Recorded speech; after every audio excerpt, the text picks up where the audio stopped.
अभी जैसे हम जनवरी से। दिसंबर से पढ़ाना शुरू किया तो दिसंबर वाला टूट फूट हमने पढ़ाया है ना, 10-5 पेज का हमने कंटेंट तैयार किया था। जनवरी से हम सही तरीके से पढ़ाना शुरू किए, है ना। और जनवरी से जो पढ़ाना शुरू किया, उसमें आप देखेंगे ना, करंट का जितना भी क्वेश्चन है आपको उसमें मिल जाएगा। बात समझ रहे हैं ना। जैसे इसमें देखिए, एक है ताइवान वाला जो है, ताइवान वाला जो एक प्रश्न था कि ताइवान के निर्वाचित राष्ट्रपति लाई चिंग ते को चुनावी जीत पर बधाई देने के बाद फिलीपींस को किसी ने बोला था कि भैया आग से नहीं खेला जाता। या ये वाला है, विश्व आर्थिक मंच का था। या फिर आपका ये जो क्या बात है, इसमें यूपीआई वाला था, है ना, किस देश ने अपनाया है, श्रीलंका और मॉरिशस ने अपनाया है इसको, ये भी हमने पढ़ाया ही था। इसके बाद ये समान नागरिक संहिता वाला हिमाचल प्रदेश सरकार ने किया था, हिमाचल प्रदेश विधानसभा में पारित, सॉरी, उत्तराखंड वाला इसका था, यूसीसी का, उत्तराखंड विधानसभा, इसको भी हमने बताया था आप लोगों को। करंट अफेयर में ही है ये। और ये जो है ना, ये जो है ये सब फरवरी के ही करंट अफेयर है। ये कार्ट वाला सी ए आर टी वाला भी हमने आपको करंट में ही पढ़ाया है, ठीक है। तो ये जो करंट अफेयर के क्वेश्चंस हैं बीपीएससी टीआरई 3.0 में, ये सब आपको आपके उसमें मिल जाएंगे, ठीक है। बाकी ये जो आपका क्या नाम है इसका, ग्रैमी अवार्ड है आपका, ग्रैमी अवार्ड वाला, उसमें बताए हैं दक्ष, बिहार सरकार का दक्ष मिशन के बारे में पढ़ाए थे, लिखवाए भी हैं नोट्स में, आप आपने देखिएगा, दिसंबर वाले में होगा वो, है ना। अर्ध शैक्षणिक रूप से जो कमजोर बच्चे हैं उनके लिए, है ना। बात समझ रहे हैं ना। गुप्तेश्वर मंदिर के बारे में हमने आपको बताया था, कोरापुट जिला उड़ीसा में है, जो अभी वहाँ का एक मेरे ख्याल से चौथा वो रामसर साइट के रूप में स्थापित किया गया, नामित किया गया है, चौथा जैव विविधता के स्थल के रूप में नामित किया गया उड़ीसा के। ये भी हमने आपको पढ़ा है, कोरापुट जिला में है ना, उड़ीसा का गुप्तेश्वर धाम मंदिर, है ना, गुप्तेश्वर शिव मंदिर है। इसी तरीके से ना आप लोग अगर जो ट्रेडिशनल क्वेश्चंस हैं इसमें, जैसे साल टोरो, बाल टोरो, बिला फोंडला, आप लोगों को फिलहाल उससे पढ़ाया नहीं है, वो नोट्स में वो सारी चीजें हैं। ये कहाँ पे हैं, किसके अंग हैं, ये दर्रे भी हैं, साल टोरो, बाल टोरो, बिला फोंडला, ये सब दर्रे भी हैं सियाचिन ग्लेशियर के, ठीक है। तो ये काराकोरम श्रेणी के भाग हैं। केंद्रीय उच्च भूमि के बारे में जब हम मेरे ख्याल से भारत के प्राकृतिक भाग पढ़ाए थे, एक ही 2 क्लास लगाए थे ज्योग्राफी की, तो उसमें भी हमने 2 भागों के बारे में बताया था, एक मध्य उच्च भूमि और दूसरा दक्कन का पठार बताया था। मध्य उच्च भूमि के बारे में हमने बहुत सारी चीजें बताई थी, अरावली पर्वत से घिरा हुआ है। ऐसे क्वेश्चंस इसमें है, इसमें कोई कठिन क्वेश्चन नहीं आए हैं, क्वेश्चंस वही हैं जो आप पढ़े हैं। बात समझे। अभी कल मसरूफा बोल रही थी कि सर बहुत जी कठिन सर। सवाल आया हुआ है, तो इतना भी कठिन नहीं है, ये बहुत अच्छा खासा है, और आप लोगों को भी बहुत कुछ मिल जाएगा उसमें, जितना भी कंटेंट आपके पास है, ठीक है। तो ऐसे ऐसे कुछ सवाल रहे हैं, तो वही हम कल देख रहे थे पेपर ना, तो हमको लगा कि ये तो क्वेश्चंस अच्छे खासे हैं। करंट वाला एक भी क्वेश्चन नहीं फंसा, चाहे एक भी क्वेश्चन इधर उधर नहीं हुआ, चाहे वो 2 महीने का हमने करंट अफेयर पढ़ाया अभी तक, ठीक है। और मिशन दक्ष वाला आप लोग देख लेना, नोट्स बनाए थे दिसंबर वाले का, हमें मेरे ख्याल से नहीं बताए, बनाए थे आप लोग। ग्रामीण विकास क्लास 11 का इकोनॉमिक्स है, और इसका अगला चैप्टर हम देख रहे हैं। और ग्रामीण विकास ये जब चैप्टर हम पढ़ेंगे तो उसके बाद ग्रामीण विकास, उससे जुड़े महत्वपूर्ण मुद्दे क्या क्या हैं वो हम सब समझ जाएंगे। साथ ही ग्रामीण क्षेत्रों का विकास भारत के सर्वांगीण विकास की दृष्टि से क्यों महत्वपूर्ण है ये भी जानेंगे, और जानेंगे कि ग्रामीण विकास में साख और विपणन की महत्वपूर्ण भूमिका क्या होती है। आजीविका के स्थायित्व के लिए उत्पाद गतिविधियों में विविधता के महत्व को भी समझेंगे, साथ ही साथ धारणीय विकास में जैविक कृषि के महत्व को भी समझा जाएगा, ठीक है। इस चैप्टर को पढ़ने के बाद इतनी सारी चीजें हम समझ जाएंगे। इसमें जब कोई भी चैप्टर जब हम स्टार्ट कर रहे हैं तो हमको एक किसी का कथन मिलता है। इसमें थिरुवल्लुवर का कथन है। थिरुवल्लुवर कौन भाई? थिरुवल्लुवर कौन है? तिरुक्कुरल नामक महाकाव्य के लेखक हैं, रचनाकार बोल सकते हैं हम इनको, है ना। तमिल साहित्य के रचनाकार हैं, है ना। मिट्टी की जुताई करने वाले ही अधिकार के साथ जीते हैं, श्रृंखला के शेष लोग उनके आश्रय की रोटी खाते हैं। तिरुवल्लुवर जी का कथन है, तो हमको याद भी रखना चाहिए। ठीक है, चलो तो परिचय में देखेंगे, अध्याय 4 में हमने क्या पढ़ा था कि किस प्रकार निर्धनता भारत के समक्ष एक बहुत बड़ी चुनौती है। अभी हमने निर्धनता वाले चैप्टर को पढ़ा नहीं है सही से, निर्धनता को हम पढ़ेंगे, लेकिन अभी हम पहले इसको पढ़ लेंगे, तो उसके बाद निर्धनता को भी देख लेंगे। हमने ये भी जाना कि हमारे अधिकतर निर्धन देशवासी ग्रामीण क्षेत्रों में रहते हैं और वहां उन्हें जीवन की मूलभूत आवश्यकताएं भी सुलभ नहीं हो पाती। ग्रामीण क्षेत्रों में कृषि ही आजीविका का मुख्य साधन है। कभी महात्मा गांधी ने एक बार कहा था कि भारत की वास्तविक प्रगति का तात्पर्य, महात्मा गांधी का कथन है कि भारत की वास्तविक प्रगति का तात्पर्य शहरी औद्योगिक केंद्रों के विकास से नहीं, बल्कि मुख्य रूप से गांवों के विकास से है। क्योंकि उनको पता है कि जो औद्योगिक केंद्र हैं उनको भी अगर कच्चे माल की आपूर्ति होनी है तो ग्रामीण क्षेत्रों से ही होनी है। ग्रामीण क्षेत्रों से इसलिए होनी है क्योंकि वहां पे कृषि उत्पादन पर जोर दिया जाता है, कृषि उत्पादन उनका मुख्य व्यवसाय है ना। ग्रामीण विकास ही राष्ट्रीय विकास का केंद्र है, यह भी याद रखने की जरूरत है। आपको पता होना चाहिए, ग्रामीण क्षेत्रों में अधिशेष उत्पादन के आधार पर ही निर्धारित किया जाता है कि शहरी जीवन कितना सरल होने वाला है या शहरी जीवन कितना कठिन होने वाला है। शहरी जीवन महंगा है, इसका मतलब यह है कि ग्रामीण क्षेत्रों में अधिशेष उत्पादन बहुत कम है। अब शब्द है अधिशेष उत्पादन, क्या होता है? अधिशेष उत्पादन का मतलब होता है कि अपनी आवश्यकताओं से अधिक किया गया उत्पादन है अधिशेष उत्पादन है। अधिशेष उत्पादन जितना ज्यादा से ज्यादा होता है, शहरी जीवन उतना ही आसान होता चला जाता है। बात ध्यान में रखना भाई। तो ग्रामीण विकास ही राष्ट्रीय विकास का केंद्र है, यह विचार आज भी उतना ही प्रासंगिक है। ऐसा क्यों है? हम अपने चारों ओर बड़े उद्योगों, सूचना प्रौद्योगिकी केंद्रों से लैस शहरों को प्रगति करते हुए देखते हैं, फिर भी ग्रामीण विकास को ही इतना अधिक महत्व क्यों दिया जाता है? इसका उत्तर है, आज भी भारत की 2/3 जनसंख्या कृषि पर आश्रित है, जिसकी उत्पादकता अभी भी इतनी ही है कि उससे सबका निर्वाह भी नहीं हो पाता। इसी कारण से देश की 1/4 जनता अभी भी घोर निर्धनता में रहती है। यदि हम भारत की वास्तविक उन्नति चाहते तो हमें विकसित ग्रामीण भारत का निर्माण करना होगा। और ग्रामीण विकास से तात्पर्य क्या है? ग्रामीण विकास से तात्पर्य क्या है? यहाँ पे एक चीज और ध्यान रखना है, मतलब इस चैप्टर में ये बताने का प्रयास किया गया है, कहीं से भी कुछ भी विकास करना है तो ग्रामीण विकास जरूरी है। ठीक है ना। देश का आर्थिक विकास करना है तो ग्रामीण विकास करना पड़ेगा। ग्रामीण विकास क्या होता है? एक बहुत बड़ा शब्द है। ग्रामीण विकास में आपके वो सारी क्रियाएं आ जाएंगी, उन सारी क्रियाकलापों का विकास आ जाएगा जो जो घटनाक्रम घटते रहते हैं गांव में। बात समझे?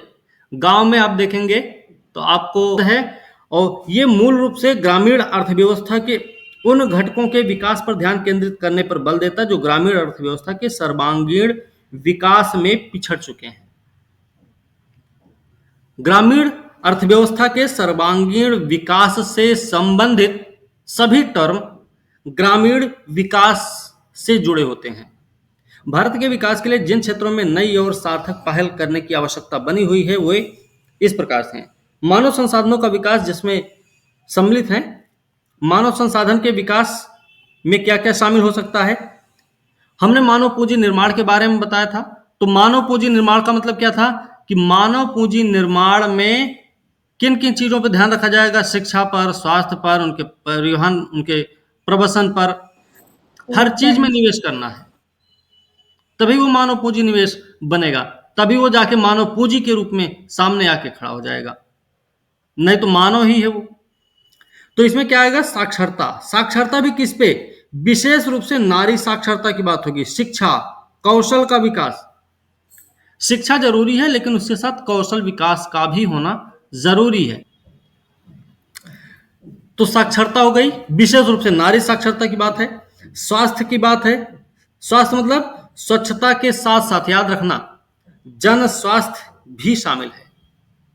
स्वास्थ्य में स्वच्छता के साथ साथ जन स्वास्थ्य भी शामिल है। फिर उसके अलावा भूमि सुधार, प्रत्येक क्षेत्र के उत्पादक संसाधनों का विकास भी जरूरी है। इसमें मानव संसाधनों के विकास में सम्मिलित मदें कौन कौन सी हैं, आपसे पूछा जा सकता है, तो आपको पता होना चाहिए। या फिर मानव संसाधनों के विकास में सम्मिलित मदों में स्वास्थ्य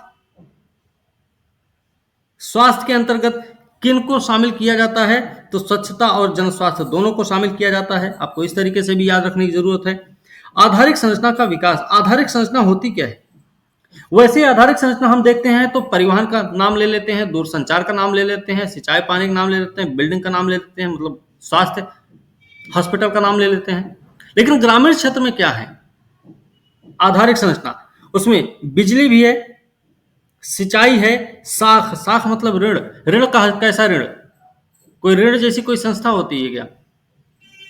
एक व्यवस्था होनी चाहिए कि मान लीजिए किसान को भैया खेती करनी है, आषाढ़ का महीना आ गया, उसका रबी की खरीफ की फसल बुआई करनी है, अभी उसके पास पैसा नहीं है तो कहाँ से खेती करेगा? उसके लिए ऐसी एक व्यवस्था होनी चाहिए कि जहां से जाए अपना थोड़ा सा कर्जा उठाए, खेती करे, खेती कंप्लीट हो, फसल कटे, उसके बाद वो वापस कर देगा। ऐसी व्यवस्था भी होनी चाहिए उसके लिए। तो ये आधारिक संरचना में आएगा, ग्रामीण क्षेत्र के आधारिक संरचना में ये चीज आएगी। विपणन भी आएगा। फसल जब उत्पादन हो जाएगा तो कहाँ लेके जाएगा उसको? अपने घर में तो रखेगा नहीं, कहीं ना कहीं उसको बेचना भी पड़ेगा। तो विपणन केंद्र भी होना चाहिए। विपणन परिवहन सुविधाएं भी हो, तो बड़ी बड़ी जो सड़कें होती है ना, उनके किनारे पे वो बना रहता है, सर्विस लेन जिसको बोल सकते हैं हम लोग, है ना, उस पे गाड़ियां चलती रहती हैं धड़ल्ले से। कृषि अनुसंधान विस्तार की जरूरत होती, सूचना प्रसार की सुविधाएं भी चाहिए होंगी। ये आधारिक संरचना में आएंगे। ये सारी की सारी चीजें ग्रामीण मानव संसाधन विकास के आधारिक संरचना में शामिल मुद्दे हैं। ठीक है। निर्धनता निवारण निर्धनता निवारण समाज के कमजोर वर्गों की जीवन दशाओं में महत्वपूर्ण सुधार के विशेष उपाय, जिसमें क्या होगा? जीवन दशाओं में महत्वपूर्ण सुधार के विशेष उपाय में उत्पादक रोजगार के अवसर उपलब्ध कराने पर विशेष ध्यान दिया जाना चाहिए। ठीक है। इसका मतलब क्या है? मतलब है ग्रामीण क्षेत्र के लोग जो कृषि और गैर कृषि गतिविधियों में संलग्न है। गैर कृषि गतिविधि क्या होती है और कृषि गतिविधि क्या होती है, दोनों में अंतर भी पता होना चाहिए।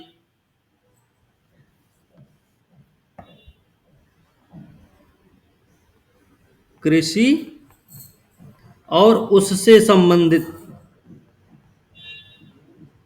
संबंधित जो काम होंगे वो सब कृषिगत होंगे। गैर कृषिगत क्या होते हैं? किसी ने धान कूटने की मशीन लगा दी, गेहूं पीसने की मशीन, आटा नहीं, गेहूं पीसा जाता है, गेहूं पीसने की मशीन लगा दे। कोई तेल पिराई करने का मशीन लगा दे, तेल पिराई होती है गांव में, आप लोगों ने देखा होगा, हो सकता है ना। ये सब, इसके अलावा कोई अचार बनाने का काम करता है, कोई कुछ और काम करता है, कोई लइया दाना भुजने का काम करता है, लइया ये समझते होंगे आप लोग, कोई लोहा पीटने का काम करता है, कोई लकड़ी का काम करता है, बहुत सारे काम होते हैं, वो सब गैर कृषि क्षेत्र में आ जाएंगे। बात समझ रहे हैं ना सब लोग? तो कृषि और गैर कृषि दोनों में संलग्न। ठीक है सर, तो ये भी तो कृषि से संबंधित ही होना, ये सारी। उन्हें उत्पादकता बढ़ाने में विशेष सहायता देनी पड़ेगी। जो कृषि गैर कृषि गतिविधियों में संलग्न है उनको उत्पादकता बढ़ाने के लिए विशेष सहायता देनी पड़ेगी। गैर कृषि उत्पादक क्रियाकलाप, जैसे गैर कृषि उत्पादक क्रियाकलाप क्या क्या है? देखो यहाँ पे खाद्य प्रसंस्करण है, स्वास्थ्य सुविधाओं की अधिक उपलब्धता है, घर कार्यस्थल पर स्वच्छता संबंधी सुविधाएं हैं, सभी के लिए शिक्षा को सर्वोच्च वरीयता ताकि तीव्र ग्रामीण विकास हो सके। हमने पिछले अध्याय में यह भी देखा कि यद्यपि सकल घरेलू उत्पाद में कृषि क्षेत्र का योगदान कम हो रहा है, ये हमने पहले भी पढ़ रखा है, किंतु कृषि पर आश्रित जनसंख्या अनुपात में कोई महत्वपूर्ण परिवर्तन नहीं हुआ। यही नहीं, नए सुधार कार्यक्रम के क्रियान्वयन के बाद तो 91 से 2012 में कृषि की समृद्धि दर घटकर 3% ही रह गई। हाल के वर्षों में इस क्षेत्र में अस्थिरता आई और 14 से 16 के दौरान कृषि, वानिकी, मत्स्य पालन के सकल मूल्य की वृद्धि दर 1% से भी कम थी। 2014 से 16 के दौरान की बात है, जो पिछले वर्षों से भी कम है। अनेक अर्थशास्त्री 91 के बाद से सार्वजनिक निवेश में आई गिरावट को इसका कारण मानते हैं। अब आपसे ये पूछा जा सकता है कि 2014 से 16 के दौरान कृषि वानिकी मत्स्य पालन की सकल मूल्य की वृद्धि दर 1% से भी कम थी। इसका मूल कारण क्या है? तो मूल कारण क्या मानते हैं अर्थशास्त्री लोग? जो मानते हैं वही आपको भी मानना चाहिए। 91 के बाद से सार्वजनिक निवेश में आई गिरावट इसका मूल कारण रही है। उनका यह भी विचार है कि अपर्याप्त आधारिक संरचना, इसके और भी कारण हो सकते हैं। अपर्याप्त आधारिक संरचना है, उद्योग सेवा क्षेत्र में वैकल्पिक रोजगार के अवसरों के अभाव, अनियत रोजगार में वृद्धि, इन सब के कारण ही ग्रामीण विकास बाधित हो जाता है। ठीक है ना? अब आपसे प्रश्न पूछ लिया जाए, ग्रामीण विकास में प्रमुख बाधक तत्व कौन कौन से हैं? तो ग्रामीण विकास के प्रमुख बाधक तत्व यही सब है। उद्योग सेवा क्षेत्र में वैकल्पिक रोजगार के अवसरों का अभाव है, अनियत रोजगार में वृद्धि है, अपर्याप्त आधारिक संरचना है, सार्वजनिक निवेश में आई गिरावट। ये सारी चीजें क्या है? ग्रामीण विकास में बाधक तत्व के रूप में काम करते हैं। ठीक है?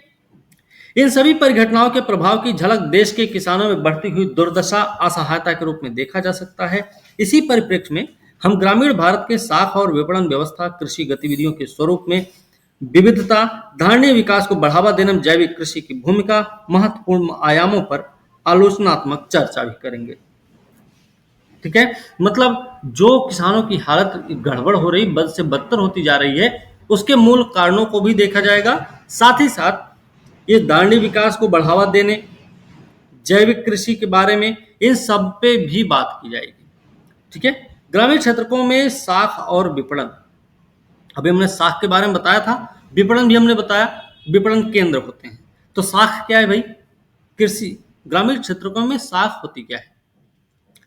कृषि अर्थव्यवस्था की समृद्धि समय समय पर कृषि गैर कृषि कार्यों में उच्च उत्पादकता प्राप्त करने के लिए मुख्य रूप से पूंजी के प्रयोग पर निर्भर करती है। चलो, खेतों में बीजारोपण से फसल पकने के बाद आमदनी होने तक की अवधि बहुत लंबी होती है, कम से कम 4 महीने का समय अंतराल होता है। इसी कारण किसानों को बीज, उर्वरक, औजार आदि के लिए ऋण लेने पड़ते। यही नहीं, उन्हें अपने पारिवारिक निर्वाह खर्च, शादी, मृत्यु, धार्मिक अनुष्ठानों के लिए कर्ज का ही आसरा रहता है। हमने आपको इतिहास में भी बताया है कि उस समय जो किसान होता था वो दो स्थितियों में कर्जा लेता था। पहली स्थिति क्या थी? खेती करने के लिए।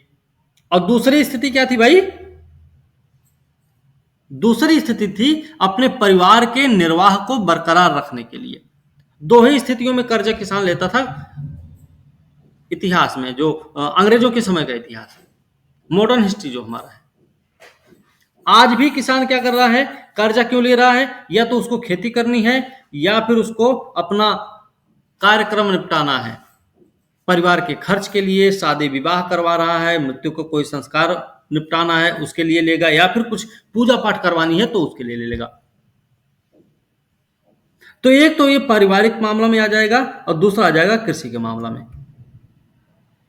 स्वतंत्रता के समय तक महाजन और व्यापारी छोटे सीमांत किसानों और भूमिहीन मजदूरों से बहुत ऊंची दर से ब्याज वसूलने और ऋण खाते में हेराफेरी का ऐसा कुचक्र चला रहे थे कि वे कभी भी ऋण पाश से मुक्त नहीं हो पाते थे। ऋण पाश का मतलब होता है ऋण जाल।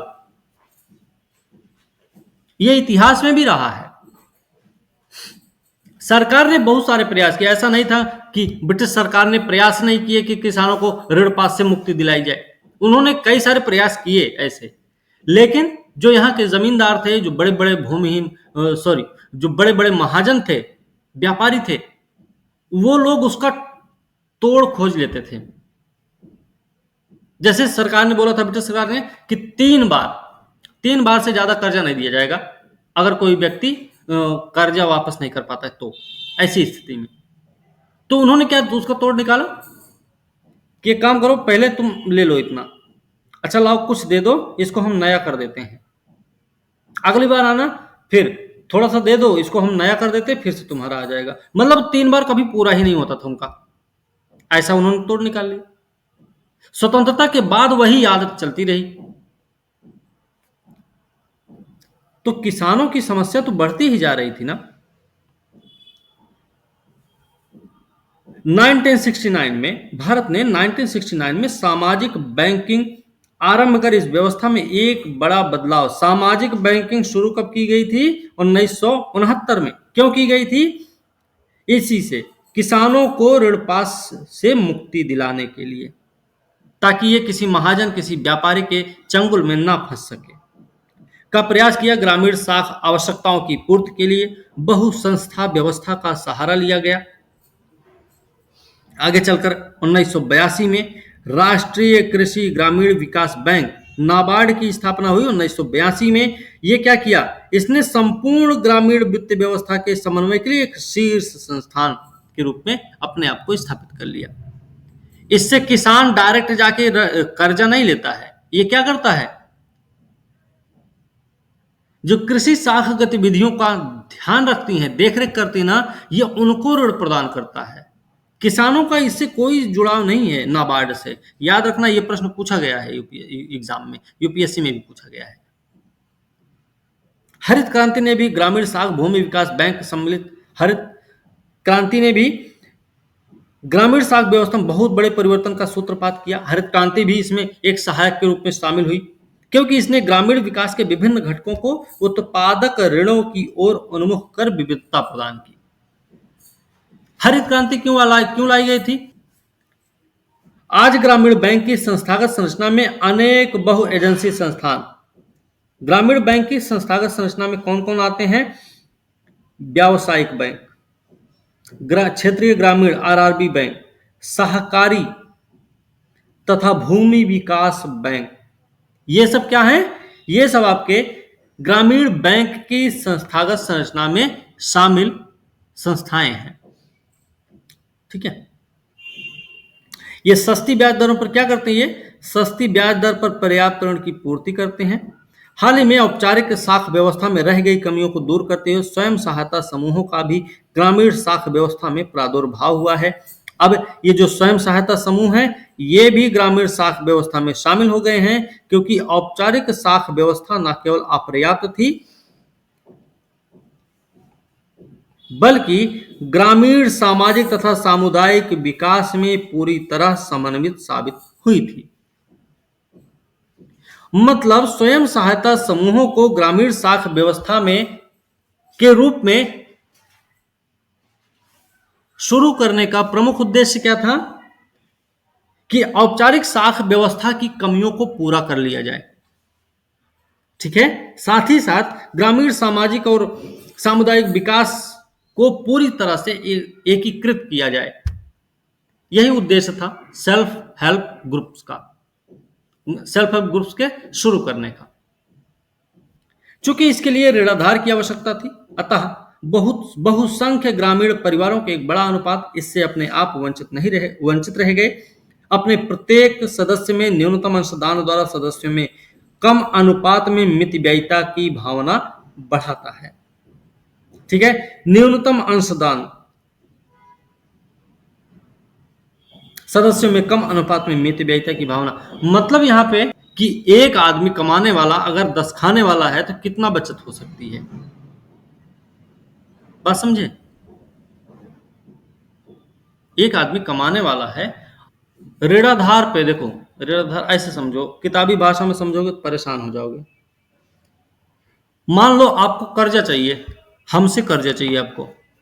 ठीक है। आप आएंगे हमारे पास, हम ऐसे तो है नहीं कि आपको ऐसे कर्जा उठा के दे दिए, ऐसे तो नहीं दे सकते भाई। हम क्या बोलेंगे आपसे? एक काम करिए, आप कुछ हमको ला के दीजिए अपना, चाहे खेत की जमीन का आपके कागज उगज हो, या मकान का कुछ आपका हो, है ना। मतलब कुछ ऐसा होना चाहिए। बैंक का जो चाहे बैंक चेक हो एक, आप वो दे दीजिए, चाहे गाय बैल आपके पास है तो वो हमें दे दीजिए, लेकिन हमको कुछ न कुछ अपना सामान हमारे पास गिरवी रखिए, फिर हम आपको कर्जा देंगे। क्यों ऐसा करेंगे हम? इससे हमको गारंटी मिल जाएगी कि आप अपना कर्जा वापस करेंगे ही करेंगे। और याद रखना, आपने अगर हमको, मान लीजिए आपको हमसे लेना है 30,000 का कर्जा, तो हम उम्मीद करेंगे कि आप हमारे पास कम से कम 1 लाख का सामान रखिए, तब हम आपको इतना कर्जा देंगे, क्योंकि हमको भी पता है समय बीतने के साथ साथ सामान की कीमत भी घटती जाती है। तो आप बाद में बोलेंगे अरे जाने दो, छोड़ो, इतने का ही तो था, जाने दो, हो गए। बात समझे ना? वो होता है यस सर, ऋणाधार। समझ गए। मतलब ऋण लेने के लिए ऋण प्राप्त करने वाले को ऋणदाता के पास रखी गई गारंटी शुदा जवाबदेही जो होती है, उसको जो बोलते हैं, जो भी बोल सकते हैं, बैंक चेक बोल सकते हैं, बैंक चेक के रूप में हो सकता है, जमीन के कागज के रूप में हो सकता है, किसी के भी रूप में हो सकता है। ठीक है ना? बात समझे? और जी सर। वो हम तब तक आपको वापस नहीं करेंगे, आपका जो आपने हमको दे रखा है तब तक वापस नहीं करेंगे जब तक आप हमें हम कर्जा वापस नहीं कर देंगे। जब जिस दिन कर्जा हमें दे दिया हमारा पैसा, उस दिन आपको आपका सामान वापस मिल जाएगा, सही सलामत मिलेगा। ऋणाधार में क्या क्या आ सकता है भाई? आपकी भूमि मतलब जमीन, आपका भवन मकान, आपकी गाड़ी, आपके घर पे जो पशु है वो, बैंक का कोई कागज या फिर कोई और सामान, ये सब क्या है? ये ऋणाधार होते हैं। ठीक है ना? केरल प्रांत में महिलाओं की ओर उन्मुख एक निर्धनता निवारक सामुदायिक कार्यक्रम। निर्धन महिलाओं का बैंक क्या है? निर्धनता निवारक सामुदायिक कार्यक्रम है। कुटुंब श्री इसका नाम है।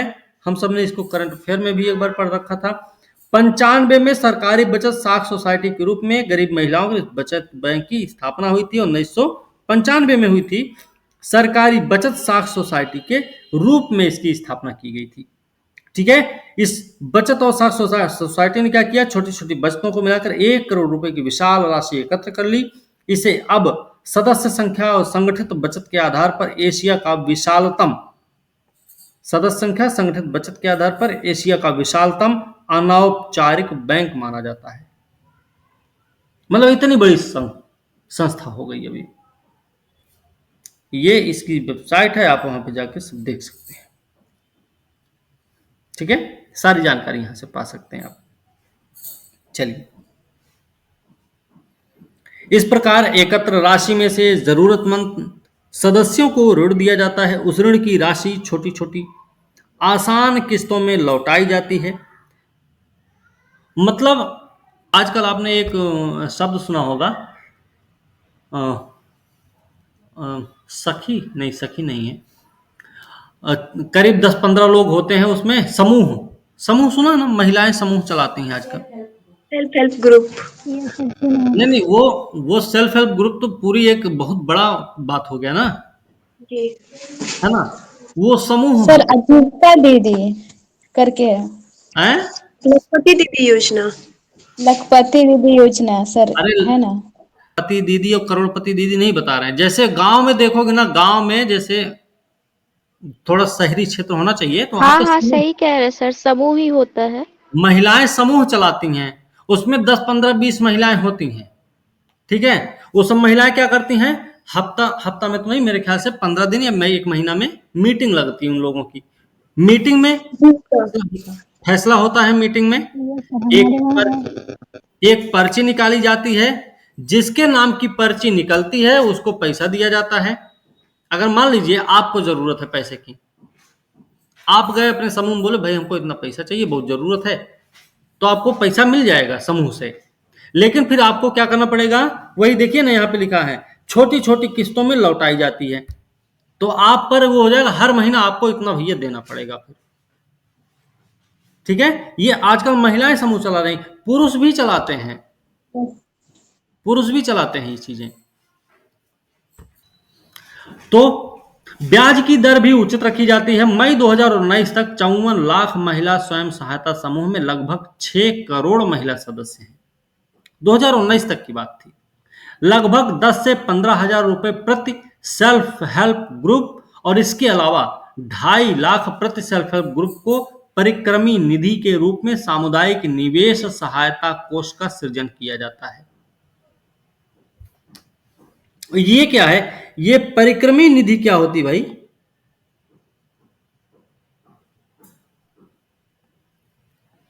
परिक्रमी निधि क्या है?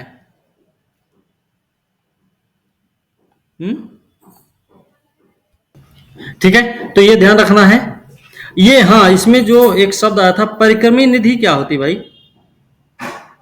सर ये खाता होती है एक प्रकार से, जिसे मतलब पता नहीं सर इसमें क्या क्या होता है। परिक्रमी निधि का मतलब होता है जैसे जब हर महीना लोग मिलते हैं ना, तो क्या करते हैं ना, वो पैसा जमा करते हैं एक साथ। ठीक है, एक साथ वो पैसा जमा भी करते हैं। मान लीजिए 10 लोग हैं, तो 10 लोग हर महीना एक एक व्यक्ति 2-2 हजार रुपया जमा करेगा, एक बार मिलेगा तब।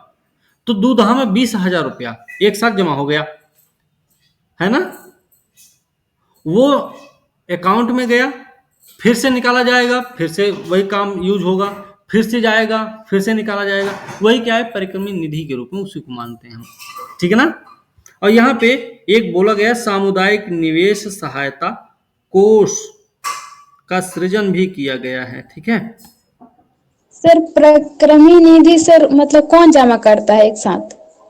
सामुदायिक निवेश सहायता कोष आपको ध्यान में रखना है, इसका सृजन हुआ। अब इससे क्या होगा, आय सृजन के लिए महिला सदस्य स्वरोजगार को अपना सकती है। किसके मदद से? इसकी मदद से। सामुदायिक निवेश सहायता कोष की मदद से महिला क्या कर सकती है, अपने इनकम को बढ़ाने के लिए या अपना इनकम जनरेट करने के लिए कुछ न कुछ, कोई ना कोई उद्यम शुरू कर सकती है ना। मतलब इस प्रकार की साख उपलब्धता को बोलते हैं अति लघु साख कार्यक्रम। ऐसी व्यवस्था को क्या बोलते हैं? अति लघु साख कार्यक्रम। इस प्रकार से स्वयं सहायता समूह ने महिलाओं के सशक्तिकरण में सहायता की है। इन ऋण सुविधाओं का प्रयोग किसी न किसी प्रकार के उपभोग के लिए ही हो रहा। कर्जदार उत्पादन उद्देश्य के लिए व्यय क्यों नहीं करते? उत्पादन उद्देश्य के लिए कर्जदार व्यय क्यों नहीं करते हैं? अब इसका सवाल का जवाब यहां मिले। तो ग्रामीण बैंकिंग एक आलोचनात्मक मूल्यांकन। बैंकिंग व्यवस्था के त्वरित प्रसार का ग्रामीण कृषि, गैर कृषि उत्पादन, आय, रोजगार पर सकारात्मक प्रभाव रहा है। विशेष रूप से हरित क्रांति के बाद से किसानों को सेवाएं और सुविधाएं देने तथा उनकी उत्पादन आवश्यकताओं की पूर्ति के लिए अनेक प्रकार ऋण देने में इन्होंने सहायता दी है। अब तो अकाल बीते युग की बात हो गई है। हम खाद्य सुरक्षा की उस मंजिल पर पहुंच चुके हैं कि हमारे अपने सुरक्षित भंडार भी बहुत पर्याप्त माने जा रहे हैं। ठीक है। जो ऋणाधार होता है, ऋण के रूप में प्राप्त की जाने वाली संपत्ति के मूल्य से कहीं अधिक होता है। ठीक है। ऋणाधार के बराबर में आपको ऋण नहीं प्राप्त होता है। ऋणाधार अगर 100 रुपया है तो आपको कर्जा मिलेगा, मान लीजिए कि 70 रुपया ही मिलेगा या 60 रुपया ही मिलेगा, 90 रुपया मिलेगा, लेकिन 100 रुपया का लोन आपको नहीं मिलेगा उस 100 रुपए की संपत्ति पे, ऋणाधार पे। ठीक है ना, ये बात याद रखना आप लोग। मतलब कह दें तो ऋणाधार से कम कीमत पर ही आपको ब्याज मिलता है, ऋण मिलता है। ठीक है ना, समझ गए। ग्रामीण बैंकिंग एक आलोचनात्मक मूल्यांकन। बैंकिंग व्यवस्था के त्वरित प्रसार का ग्रामीण कृषि और गैर कृषि उत्पादन, आय, रोजगार पर सकारात्मक प्रभाव रहा है। ठीक है। बैंकिंग व्यवस्था का जो तीव्र गति से प्रसार हुआ, उसका ग्रामीण कृषि और गैर कृषि उत्पादन, आय, रोजगार पर सकारात्मक प्रभाव रहा है। विशेष रूप से हरित क्रांति के बाद से किसानों को साख सेवाएं सुविधाएं देने, उनकी उत्पादन आवश्यकताओं की पूर्ति के लिए अनेक प्रकार के ऋण देने में इन्होंने सहायता भी दी है। ये साख सेवा क्या है, कहाँ गया साख सेवा?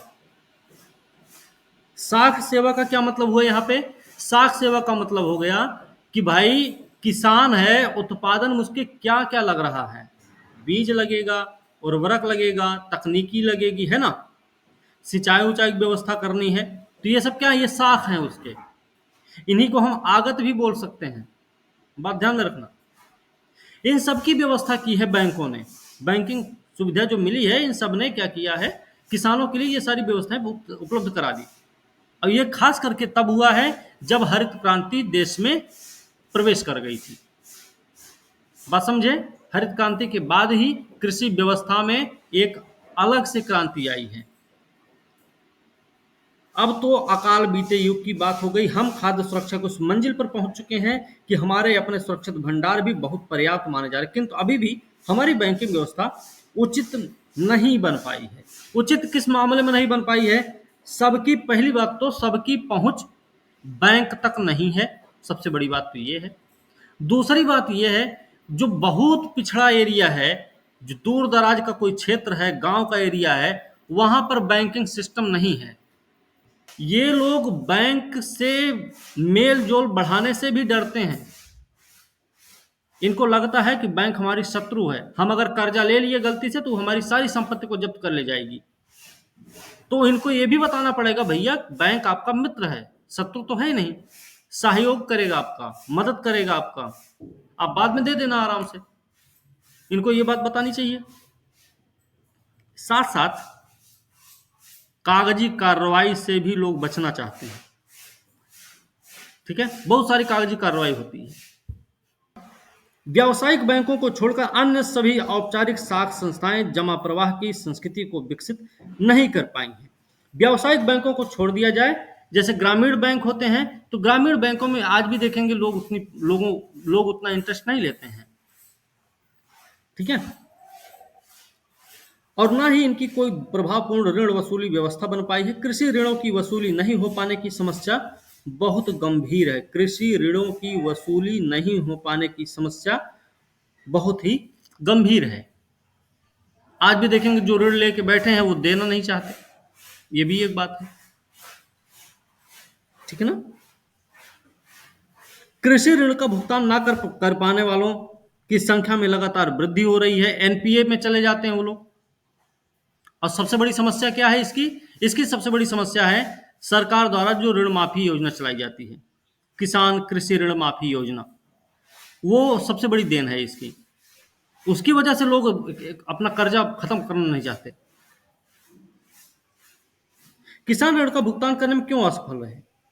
अच्छा, किसान ऋण को वापस नहीं कर पाते, उसके पीछे ये नहीं है कि वो खा के मस्ती करते रहते हैं। कुछ होते हैं कि जो उसका पैसा दूसरी जगह यूज कर लेते हैं, लेकिन कुछ ऐसे भी होते हैं उनको किसानी उनकी जो होती है, जो उनकी खेती होती है, वो फायदे में नहीं पहुंचा पाती है। कहीं उनकी फसल बर्बाद हो जाती है, कहीं उनकी फसल का सही दाम नहीं मिल पाता है, कहीं उनको ऐसा होता है कि मजदूरी ही नहीं निकल पाती उनकी। कई सारी चीजें होती है, सूखा पड़ जाता, कहीं पे बाढ़ आ गई, फसल डूब गई, तो बहुत सारी समस्याओं को उनको सामना भी करना पड़ता। कहीं पता चला किसी कीट का आक्रमण हो गया। ठीक है, इनकी वजह से किसान भी उसको ऋण अपना जमा करने में असफल हो जाते हैं। इसका क्या कारण हो सकता है? बड़े पैमाने पर ऋण अदा करने से इनकार कर रहे हैं। इसलिए सुधारों के बाद से बैंकिंग क्षेत्र का प्रसार और उन्नति में कमी हुई है। स्थिति में सुधार लाने के लिए बैंकों को अपनी कार्यप्रणाली में बदलाव लाने की जरूरत है। जब यहाँ पे आर्थिक नीतियों में सुधार हुआ, उसके बाद से बैंकिंग क्षेत्र का प्रसार और उसकी उन्नति में कमी आई है। ठीक है, ताकि वह केवल ऋणदाता लाने के लिए बैंकों को अपनी कार्यप्रणाली में बदलाव लाने की जरूरत है, ताकि वह केवल ऋणदाता और ऋण लेने वालों के बीच में एक सेतु का काम कर सके। कौन काम करेगा? ऋणदाता और ऋण लेने वालों के बीच में सेतु का काम कौन करने के लिए तैयार होगा? किसको तैयार करना है? जो बैंकिंग व्यवस्था है आपकी। ठीक है, उन्हें किसानों को मितव्ययिता के बारे में बताना चाहिए, जिससे कि वह अपने वित्तीय स्रोतों का कुशलतम प्रयोग कर सकें। कृषि विपणन व्यवस्था। कभी आपने सोचा है कि हम जो अनाज, फल, सब्जियां आज रोज खाते हैं, वह देश के अलग अलग क्षेत्रों से किस प्रकार नियमित रूप से हम तक पहुंचाए जाते हैं? इन्हें हम तक पहुंचाने का माध्यम है बाजार व्यवस्था। बाजार के माध्यम से आता है। कृषि विपणन वह प्रक्रिया है। कृषि विपणन क्या है? तो आपको याद रखना चाहिए कि वह प्रक्रिया है जिससे देश भर में उत्पादित कृषि पदार्थों का संग्रह, भंडारण प्रसंस्करण, परिवहन, पैकिंग, वर्गीकरण, वितरण, ये सब किया जाता है किसके माध्यम से? कृषि विपणन के माध्यम से। ठीक है ना, ध्यान रखना। स्वतंत्रता पूर्व व्यापारियों को अपना उत्पादन बेचते समय किसानों को तोल में हेराफेरी, खातों में गड़बड़ी का सामना करना पड़ता था। स्वतंत्रता से पहले की बात है, तब ये सारी चीजों का सामना इनको करना पड़ता था। प्रायः किसानों को बाजार में प्रचलित भावों का पता नहीं होता था और उन्हें अपना माल बहुत कम कीमत पर बेचना पड़ता था। हमने आप लोगों को मॉडर्न हिस्ट्री पढ़ाई है बिपिन चंद्रा वाले चैप्टर में,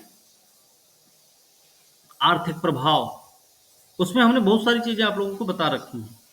ठीक है, एक बार उस वीडियो को जरूर देख लेना आप लोग, बहुत सारी चीजें मिल जाएंगी आपको वहां से। उनके पास अपना माल रखने के लिए अच्छी भंडार सुविधा भी नहीं होती है, अतः वे अच्छे दाम मिलने तक माल की बिक्री को स्थगित नहीं रख पाते हैं। हमारे पास अगर व्यवस्था है तो हम अपने सामान को सुरक्षित रख सकते हैं, नहीं तो औने पौने दाम पर बेचने के लिए हम मजबूर हैं। और स्वतंत्रता से पहले क्या होता था, एक व्यवस्था चलती थी कि उसको क्या बोलते थे, अग्रिम भुगतान की व्यवस्था चलती थी।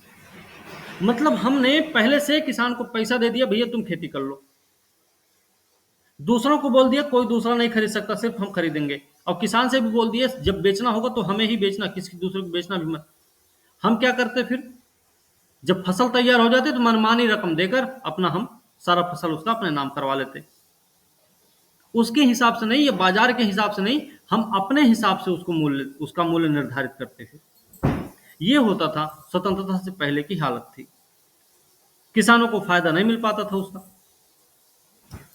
अतः अच्छे दाम मिलने तक उसका इंतजार। क्या आप जानते हैं कि आज भी 10% से अधिक कृषि उत्पादन भंडारण सुविधाओं के अभाव का क्षतिग्रस्त हो रहा है। इसीलिए सरकार को निजी व्यापारियों को नियंत्रित करने के लिए बाजार में हस्तक्षेप करने को बाध्य होना पड़ा।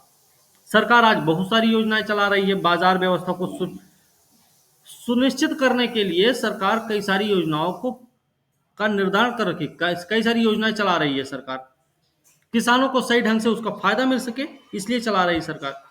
सरकार ने परिवहन व्यवस्था को मजबूत किया ताकि किसान अपने सामान की पहुंच बाजार तक बनाए रख सकें, इसीलिए किया। बिचौलियों का सफाया हो सके, बिचौलिए बीच में ना आने पाए, इसके लिए सरकार ने अलग से व्यवस्था कर दी। आप अपने मोबाइल पे ही घर में बैठे बैठे रजाई ओढ़ के सोते रहिए, मोबाइल में ही बैठे बैठे करके अपना खेत का गाटा संख्या, आप खेत का एरिया, अपने फसल का वो सब लिख के भेज दो, सीधे सरकार की वेबसाइट पे जाके अपलोड हो गया वो। अब आपको कुछ करना ही नहीं है, सरकार खुद आपसे संपर्क साधेगी, फिर आपका सारा माल उठवा लेगी सरकार, आपको पैसा मिल जाएगा नगद। आज सरकार ये काम कर रही है। आइए हम कृषि विपणन के विभिन्न पहलुओं को सुधारने के लिए किए गए 4 प्रमुख उपायों को विस्तार पूर्वक समझने का प्रयास करते हैं। पहला कदम व्यवस्थित और पारदर्शी विपणन की दशाओं का निर्माण करने के लिए बाजार का नियमन करना था। पहला उपाय तो ये है। इस नीति से क्या हुआ, बहुत दूर तक कृषक उपभोक्ता दोनों ही वर्ग लाभान्वित हुए। हालांकि लगभग 27,000 ग्रामीण क्षेत्रों में अनियत मंडियों को विकसित किए जाने की आवश्यकता है ताकि ग्रामीण क्षेत्रों की मंडियों की वास्तविक क्षमताओं का लाभ उठा पाना संभव हो सके। आज के समय में आप देखते होंगे बड़ी बड़ी मंडियां बनाई गई हैं, हर मार्केट में आपको 1 मंडी 2 मंडी मिल जाएगी, 2 नहीं तो 1 मंडी हर हालत में मिलेगी ही मिलेगी, बहुत बड़ी मंडी होगी। ठीक है, और दूसरा क्या है, दूसरा उपाय क्या हो सकता है? पहला तो ये हो गया बाजार का नियमन करना है, भाई बाजार व्यवस्था को मजबूत बनाना है, मंडी वंडी की सरकार ने व्यवस्था कर रखी। दूसरा क्या है, सड़क, रेल मार्ग, भंडार गृह, गोदाम, शीत गृह, प्रसंस्करण इकाइयों के रूप में भौतिक आधारिक संरचनाओं का प्रावधान किया जाना है। दूसरा है भौतिक आधारिक संरचनाओं का प्रावधान। अब भौतिक आधारिक संरचना में सड़क भी आएगा, मतलब परिवहन के साधन, सड़क, रेल, वायु भी हो सकता है, मार्केट भी हो सकता है अपना, गोदाम, शीतगृह मतलब कोल्ड स्टोरेज, आपने देखे होंगे, इनकी व्यवस्था करनी है। दूसरा उपाय है। अभी तक वर्तमान आधारिक सुविधाएं बढ़ती मांग को देखते हुए नितांत अपर्याप्त सिद्ध हुई हैं। दुग्ध उत्पादक सहकारी समितियों ग्रामीण अंचलों के सामाजिक आर्थिक परिदृश्य का कायाकल्प कर दिया है। कहाँ पे? गुजरात और देश के अन्य कई भागों में दुग्ध उत्पादक सहकारी समितियों ने ऐसा किया कि ग्रामीण अंचलों के सामाजिक आर्थिक परिदृश्य का कायाकल्प कर दिया है। लेकिन अभी भी कुछ स्थानों पर सहकारिता आंदोलन में कुछ कमियां देखी जाती हैं, ये दिखाई देती हैं। इनके क्या कारण है? सहकारिता आंदोलन में जो कुछ कमियां हैं उनके प्रमुख कारण क्या है कि सभी कृषकों को सहकारिताओं में शामिल नहीं कर पाना, विपणन और प्रसंस्करण सहकारी समितियों के बीच संबंध सूत्रों का नहीं होना, अकुशल वित्तीय प्रबंधन। जैसे मान लीजिए सहकारी समिति के बारे में सब नहीं समझ सकता। उसमें क्या होता है कि भाई एक बड़ा सा लंबा सा प्लॉट है, उसमें कई सारे लोगों का खेत है। उस पूरे प्लॉट में बोला गया है इसमें हम सब मिर्चा उगाएंगे। अब हम कहेंगे नहीं हम तो गेहूं उगाएंगे, क्या कर लोगे? क्योंकि हमको नहीं फायदा समझ में आ रहा ना उसका। अब हमको कोई बताने वाला होना चाहिए कि भाई देखो इसका ये बेनिफिट होगा, इसका ये फायदा मिलेगा, सरकार से ये चीज मिलने वाली, तुमको ये चीज होगा, तुम देखो इससे इतना फायदा कमा सकते हो, इससे हम इतना फायदा मिल जाएगा हम सबको। बात समझ रहे हैं ना? इससे आपका खेत नहीं जा रहा है, बस खाली उत्पादन जो होगा उसको हमको देना पड़ेगा बस। इस तरीके से अगर कोई बताने वाला मिलेगा तो हम भी उम्मीद करेंगे कि हम भी जुड़ जाएं उसी से। बात समझ रहे हैं ना? चौथा क्या उपाय है? नीतिगत साधन। अब चौथे उपाय में नीतिगत साधन आएंगे। तो नीतिगत साधन क्या होते हैं भाई? नीतियों से संबंधित जो उपाय होंगे वही नीतिगत साधन है। कृषि उत्पादों के लिए न्यूनतम समर्थन कीमत सुनिश्चित करना, एमएसपी।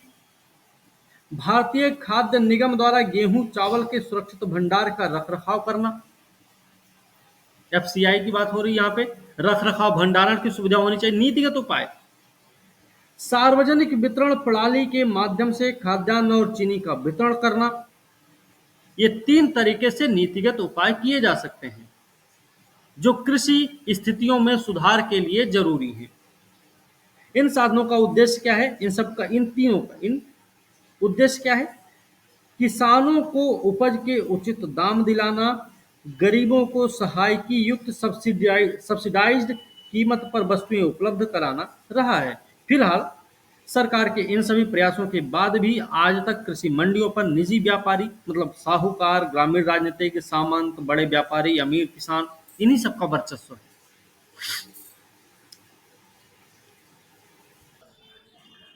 सरकार के इन सभी प्रयासों के बाद भी आज भी निजी व्यापारियों का वर्चस्व बना हुआ। इसके लिए जरूरी क्या है? जरूरी है कि सरकार की मध्यस्थता होनी चाहिए, खासकर जब कृषि उत्पाद बड़े हिस्से पर निजी क्षेत्र का नियंत्रण होता है। ठीक है। सरकारी संस्थाएं सहकारिताएं सकल कृषि उत्पादन के मात्र 10% अंश के आदान प्रदान में सफल हो पा रही हैं। शेष अभी भी निजी व्यापारियों के हाथों में ही हैं। सरकार की मध्यस्थता ने कृषि विपणन व्यवस्था को अनेक रूपों में प्रभावित किया।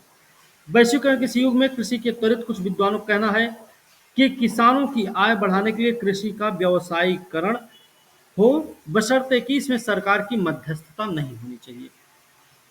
अब लोगों को ये भी कहना है किसान का इनकम अगर बढ़ाना है ना तो भैया व्यवसायीकरण करना है। व्यवसायीकरण का फायदा तो है किसानों को मिलेगा। गन्ना की खेती करेगा, 1 बीघा में कितना टाली होता होगा? मेरे ख्याल से 4 या 5 टाली हो जाता है, 6 टाली हो जाता होगा गन्ना। तो बहुत गन्ना बेच देता है, सही बात है। ठीक है। और कपास की खेती करेगा, किसी और की खेती कर लेगा, व्यावसायिक फसलें उगाएगा, लेकिन इनकम तो बढ़ गई, लेकिन फिर समस्या ये भी तो आएगी फसलों का, खाद्यान्न फसलों के उत्पादन का क्या होगा? ये भी तो सोचना पड़ेगा ना, बैलेंसिंग करनी पड़ेगी। इसके लिए एक उपाय विशेष हो सकता है कि एक विशेष क्षेत्र का ऐसे निर्धारण किया जाए जहां पर किसी विशेष प्रकार की फसल का उत्पादन किया जा सके। बात समझ रहे हैं ना? बात समझ रहे हैं? या फिर ऐसा किया जाए कि मान लीजिए एक एरिया है इतना बड़ा और ये है पूरा 100 एकड़ का, ये 100 एकड़ का एरिया है। इसमें ऐसे भी डिसाइड हो सकता है कि इसके 20 एकड़ में आप लोग गन्ना की खेती करें, 10 एकड़ में आप ये वाली खेती करें, 15 एकड़ में आप ये वाली खेती करें, बाकी करें उसका खाद्यान्न वाला खेती भी करना है इसमें, तो बात बन सकती है। दलहनी फसल उगाए, तिलहनी फसल उगाए, खाद्यान्न वाली फसल उगाए, तब तो काम बन सकता है। नहीं तो अगर आप सिर्फ एक तरफ ध्यान देंगे तो कन्फर्म है और विश्वास है कि दूसरा क्षेत्र आपसे छूटेगा और उसकी भरपाई फिर आप नहीं कर पाएंगे दोबारा। बात समझ रहे हैं ना? इस तरीके से वैकल्पिक क्रय विक्रय माध्यमों का प्रादुर्भाव हो गया। अब ये बात सभी अनुभव कर रहे हैं कि यदि किसान स्वयं ही उपभोक्ता को अपना उत्पादन बेच सके तो उसे अधिक आय प्राप्त होगी। पंजाब, हरियाणा, राजस्थान अपनी मंडी, पुणे की हाड़ सार मंडी, आंध्र प्रदेश तेलंगाना की रायथूबाज नामक फल सब्जी मंडियां, तमिलनाडु की उझावर मंडी के कृषक बाजार, इस प्रकार से विकसित हो रहे वैकल्पिक, ये सब किसके उदाहरण हैं? वैकल्पिक क्रय विक्रय माध्यम के। ठीक है ना? उझावर मंडी, रायथूबाज मंडी, हड़पसार मंडी, ये सब मंडियां किसके उदाहरण हैं? ये वैकल्पिक क्रय विक्रय माध्यम के उदाहरण हैं। हो सकता है इनके नाम पूछ लिया जाए सीधे, ये हो सकता है ये भी दे दिया जाए। चलो, उझावर मंडी, उझावर मंडी यहां पे सामने दे दिया ऐसे, आंध्रा, तमिलनाडु, महाराष्ट्र ऐसे करके, फिर राजस्थान। अब मिलाओ, मिलान करने के लिए दे दिया। अब मिलाओ कौन सा किसमें क्या है, आपको पता होना चाहिए। ये भी उझावर मंडी पता नहीं कौन कौन सी मंडी इसमें है, रायथूबाज मंडी है। बस समझ रहे हैं ना? तो ये सारी जी चीजें सर। इस तरीके से भी आपको रटना पड़ेगा, याद रखना पड़ेगा। ये सब कुछ वैकल्पिक विपणन संस्थाओं के उदाहरण। यही नहीं, अनेक राष्ट्रीय बहुराष्ट्रीय त्वरित खाद्य पदार्थ बनाने वाली कंपनियां भी अब किसानों के साथ कृषि उत्पाद की खेती के लिए उत्पादकों से अनुबंध कर रही हैं। आजकल एक नया सिस्टम चल रहा है, आपके एरिया में एक फैक्ट्री वाला आया, अंकल चिप्स वाला मान लीजिए आ गया, अंकल चिप्स वाला आया, पूरा एरिया देखा, बोला 100 एकड़ का है पूरा एरिया मान लीजिए। उसने देखा ऐसे, उसने बोल दिया भाई ठीक है, एक काम करो, हमको आलू का उत्पादन करवाना है इस क्षेत्र में। किसकी किसकी जमीन है? मान लीजिए उसमें सबकी जमीन है, करीब 5-6 लोग उसके हिस्सेदार हैं। तो सबसे एक साथ बात करेगा, ठीक है, बात करेगा, सबको समझाएगा, बुझाएगा, बोलेगा भी। वो क्या करेगा अंकल चिप्स वाला, उस आलू की खेती के लिए हमको कुछ नहीं, मतलब किसान को कुछ नहीं करना होगा, सिर्फ किसान को देखभाल करते रहनी होगी बस, कि कोई उसको चोरी ना कर जाए, उसमें पाला ना मार जाए, उसको जानवर ना खा जाए, कोई खोद ना ले जाए, ऐसा कुछ ध्यान रखना होगा। पानी की कब सिंचाई करनी है, कब उसको खाद देना है, कब उसको उसमें बीज डालना है, कब उसमें गुड़ाई करनी है, कब उसमें मेड़ चढ़ाना है, वो सब ध्यान रखना है किसान को। कंपनी क्या करेगी? कंपनी उस सब की भरपाई करेगी। खेती करने के लिए कंपनी पैसा भी देगी आपको, सिर्फ आपको देखभाल करनी है। बात समझ रहे हैं ना? वो एवरेज के हिसाब से वो पैसा पकड़ा देगी, भैया लो इतना पैसा हम दे रहे हैं, खेती कर लो इस चीज का। जब उत्पादन हो जाएगा तब हम इसको खरीद लेंगे। वो अंकल चिप्स वाला भागेगा नहीं, ये भी याद रखना, क्योंकि पहले से पैसा दे के बैठेगा वो। ठीक है? अब क्या हुआ, आलू का उत्पादन हो गया, वो आया, राजा की तरह बैठा, खुदाई चालू हुई। अब आदमी से नहीं खुदाई होगी कुदाल लेके, नहीं, बड़ी बड़ी मशीन आएगी उसमें खुदाई करने। खुदाई करवाया, अपना सामान लदवाया और सभी को पैसा दे दिया। इसमें क्या लगा किसान का? किसान का ना तो हर्रे लगी ना तो फिटकरी, किसान को फायदा अलग से मिल गया, है ना? चवन्नी खर्चा नहीं हुआ किसान का, याद रखना इस बात को, कुछ भी खर्चा नहीं हुआ है, उसका टाइम गया है, वो अलग बात है। लेकिन इस प्रकार की खेती में किसान का फायदा हुआ ना? अरे बोलो ना, नहीं हुआ क्या? फायदा हुआ। लेकिन इसका एक, अगर हाँ, फसल वो सब कुछ कराने के लिए पैसा कौन देता है? कंपनी। टोमेटो केचप वाला पैसा देगा, अंकल चिप्स वाला पैसा देगा, जो आएगा वही देगा पैसा उसको। तो ये क्या करते हैं? उचित बीज अन्य आगत उपलब्ध कराती हैं, फिर उन्हें पूर्व निर्धारित कीमतों पर माल खरीदने का आश्वासन भी देती हैं। ये भी ध्यान रखना। ये कहा जाता है कि ऐसी व्यवस्थाएं किसानों की कीमत विषयक आशंकाओं जोखिमों का निवारण करेंगी। लेकिन एक चीज और याद रखना, इसमें जोखिम भी बहुत बड़ा होता है। जोखिम कैसा है? मान लीजिए कि वो कंपनी हट गई, वो कंपनी ही मुकर गई, हम नहीं खरीदेंगे जाओ, तब क्या होगा? और मान लीजिए इस 100 एकड़ की जमीन पे 100 एकड़ जमीन पे मान लो 100 कुंतल गेहूं का उत्पादन हो रहा था, वो उत्पादन तो घट गया ना, फिर वो उत्पादन घटेगा ना फिर भाई, क्योंकि लालच में सब बोलेगा अच्छा हमारा भी खेत ले लो भाई। बात समझ रहे हैं ना? खाद्यान्न फसलों में गिरावट आ जाए, खाद्यान्न फसलों के उत्पादन में गिरावट आ जाएगी। अब गिरावट ही नहीं आएगी, एक चीज और याद रखना कि जब आपको कोई पैसा देता काम कराने के लिए ना, तो आपका खून निकाल लेता है। पता है कि नहीं आपको? पता है ना आपको ये चीजें? निचोड़ लेता पूरी तरह से। कंपनी भी वही काम करती है, उसको उत्पादन चाहिए होता अच्छे से। बात समझे? उससे समस्या भी आ सकती, कहीं ज्यादा खाद, कहीं ज्यादा सिंचाई का वो हो गया, ऐसे चलता रहा, पता चले मृदा न्यूनीकरण की समस्या उत्पन्न हो जाए, तब क्या होगा? क्योंकि उस जमीन पर मालिकाना हक कंपनी का नहीं है, किसान का है। कंपनी को तो सिर्फ फायदा चाहिए, बस बात खत्म है। तुम फायदा नहीं दे सके तो दूसरे के यहां चला जाएगा, आप कहां जाएंगे फिर? जमीन तो आपकी बर्बाद हो जाएगी। किसान को के पास जो एक सोर्स बचा हुआ है इनकम का, वो भी निपट जाएगा। इसमें भी जोखिम है, ठीक है? साथ ही इनसे कृषि पदार्थों के बाजारों का विस्तार होगा भाई, पैसा कौड़ी सब आएगा। क्या इस प्रकार की व्यवस्था छोटे किसानों की आय में वृद्धि होगी? अब बात करेंगे थोड़ा सा उत्पादक गतिविधियों का विविधीकरण। विविधीकरण के दो पहलू, एक तो होता है जो फसल उत्पादन की प्रणाली से संबंधित होता है, परिवर्तन करते हैं उसमें जो कुछ मामला उसमें रहता है। दूसरा होता है श्रम शक्ति। श्रम शक्ति को खेती से हटाकर अन्य संबंधित कार्यों तथा गैर कृषि क्षेत्र में लगाना। मतलब कृषि से हटाकर अन्य संबंधित कार्य क्या हो सकते हैं? कृषि और संबंधित काम क्या होते हैं? पशुपालन खेती से संबंधित मामला है, मुर्गी पालन, मछली पालन, ये सब क्या है? कृषि से ही संबंधित मामले होते हैं। साथ ही साथ गैर कृषि क्षेत्र में लगाना। तो ये दो क्षेत्र होते हैं, ये दो ही गतिविधियां ऐसी हैं जो विविधीकरण के रूप में देखी जाती है, ठीक ना? ठीक है, ध्यान रखिएगा इसे। इसकी आवश्यकता क्यों होती है आजकल? इसकी आवश्यकता क्यों है?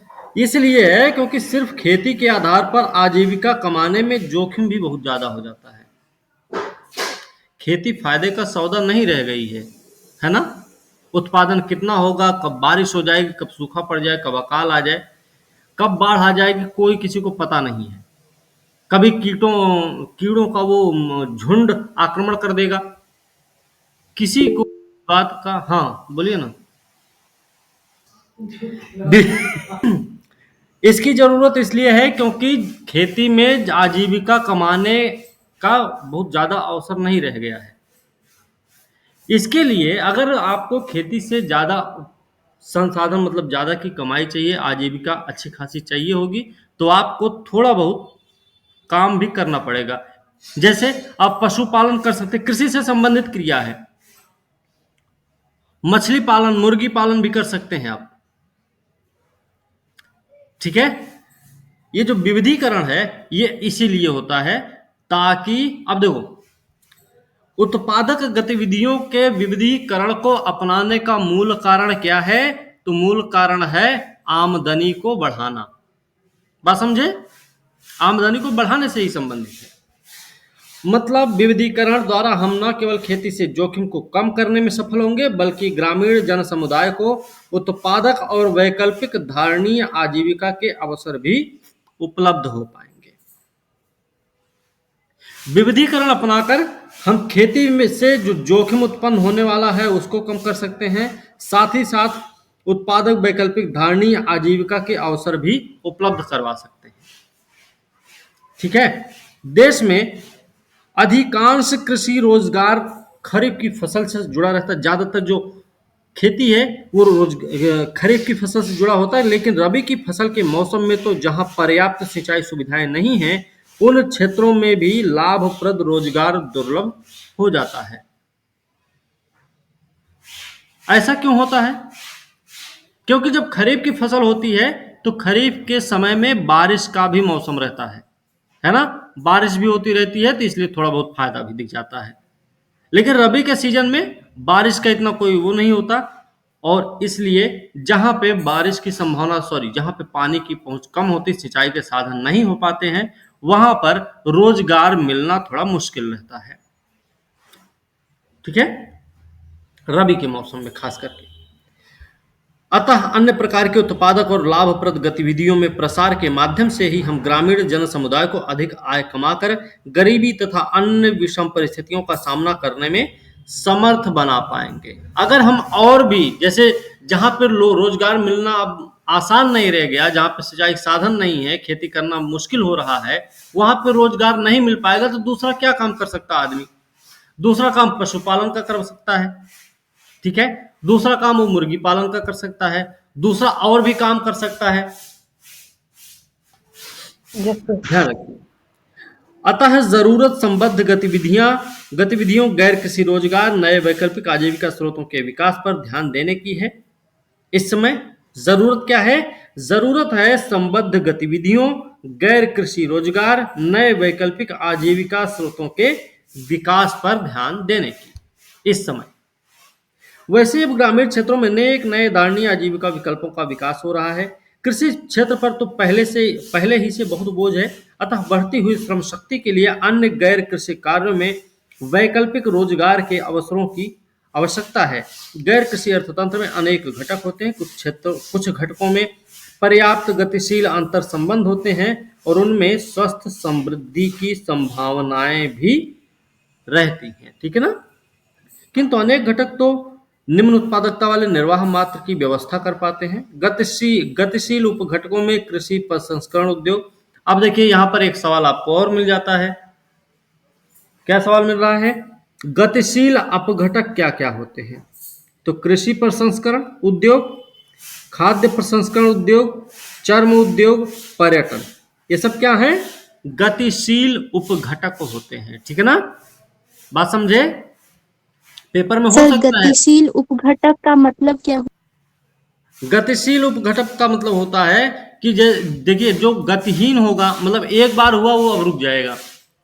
गतिशील का मतलब जो बराबर चलने की अवस्था में है। बात समझे? चीज है। कुछ ऐसे क्षेत्र भी हैं जिनमें संभावनाएं तो विद्यमान, पर जिनके लिए संरचनात्मक सुविधाएं, अन्य सहायक कार्यों का नितांत अभाव है। इस वर्ग में हम परंपरागत गृह उद्योगों को रख सकते हैं, जैसे मिट्टी के बर्तन बनाना। ये बोल रहे हैं कुछ क्षेत्र ऐसे भी हैं जिनमें संभावनाएं हैं, लेकिन संरचनात्मक सुविधा या और भी जो इसमें सहायक काम होते हैं, उन सब का अभाव होने के कारण ये सब कहीं ना कहीं दुबके या पिछड़ी अवस्था में विद्यमान है। आज के समय में दिवाली का जब सीजन आता है, तो हम में से कितने लोग ऐसे होंगे जो जाते होंगे कुम्हार के घर पे और उसके यहाँ से मिट्टी का दीपक खरीद के लाते होंगे? कितने लोग ऐसे मिलेंगे, है ना। एक बर्तन बनाना, शिल्पकला, हथकरघा आदि। यद्यपि अधिकांश ग्रामीण महिलाएं कृषि में रोजगार प्राप्त करती, जबकि पुरुष गैर कृषि रोजगार की तलाश में हैं। किंतु हाल के वर्षों में ग्रामीण महिलाएं भी गैर कृषि कार्यों की ओर अग्रसर होने लगी हैं। पशुपालन की बात करें, भारत के किसान समुदाय प्रायः मिश्रित कृषि पशुधन व्यवस्था का अनुसरण करते हैं। भारत के किसान समुदाय जो होते हैं, आपको ऐसे भी एक स्टेटमेंट के रूप में याद रखना चाहिए, प्रायः शब्द को याद रखना भाई। मिश्रित कृषि पशुधन व्यवस्था का अनुसरण करते हैं। इसमें गाय, भैंस, बकरी, मुर्गी, बत्तख, ये सब बहुतायत में पाई जाने वाली प्रजातियां होती हैं। मवेशियों के पालन से परिवार की आय में अधिक स्थिरता आती है। मवेशियों के पालन से स्थिरता कैसे आएगी भाई? दूध का व्यवसाय होता है, ठीक है।